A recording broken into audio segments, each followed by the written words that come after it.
Talent Hunter ছিল আমার নবী।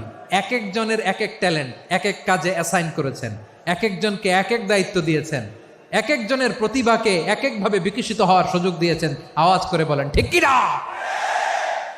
এখন আমার পর্দার আড়ালে আমার মায়েরা বলবে, এতগুলো পুরুষ সাহাবীর কথা বললো, নারী সাহাবীরা কি কিছু করে নাই?